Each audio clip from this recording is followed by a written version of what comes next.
The Gods of Pegana. Chapter 22. Of how Imban became high prophet in Eredek of all the gods save one. Imban was to be made high prophet in Eredek of all the gods save one. From Ardra, Rudra and the lands beyond came all high prophets of the earth to the temple in Eredek of all the gods save one. And then they told Imban how the secret of things was upon the summit of the dome of the Hall of Night, but faintly writ, and in an unknown tongue. Midway in the night, between the setting and the rising sun, they led Imban into the Hall of Night, and said to him, chanting all together, Imban, Imban, Imban, look up to the roof, where is writ the secret of things, but faintly, and in an unknown tongue. And Imban looked up, but darkness was so deep within the Hall of Night that Imban saw not even the high prophets who came from Ardra, Rudra and the lands beyond, nor saw he aught in the Hall of Night at all. Then called the high prophets, What sayest thou, Imban? And Imban said, I see not. Then called the high prophets, What knowest thou, Imban? And Imban said, I know not. Then spake the high prophet of Eld of all the gods save one, who is first on earth of prophets, O Imban. We have all looked upwards in the Hall of Night towards the secret of things, and ever it was dark, and the secret faint and in an unknown tongue.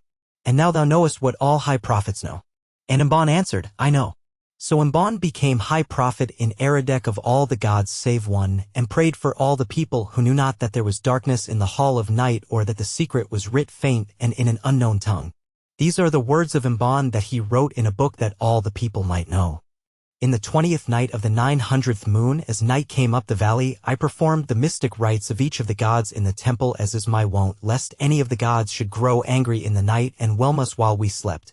And as I uttered the last of certain secret words I fell asleep in the temple, for I was weary with my head against the altar of Dora's hand.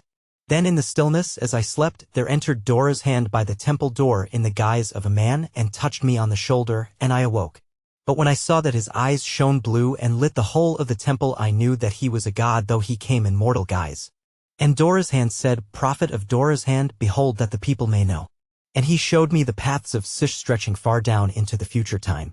Then he bade me arise and follow whither he pointed, speaking no words but commanding with his eyes. Therefore upon the 20th night of the 900th moon I walked with Dora's hand adown the paths of Sish into the future time. And ever beside the way did men slay men.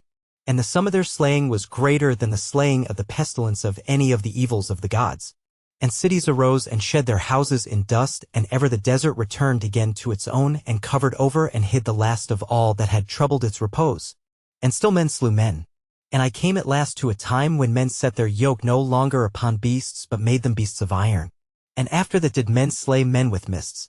Then, because the slaying exceeded their desire, there came peace upon the world that was brought by the hand of the slayer, and men slew men no more.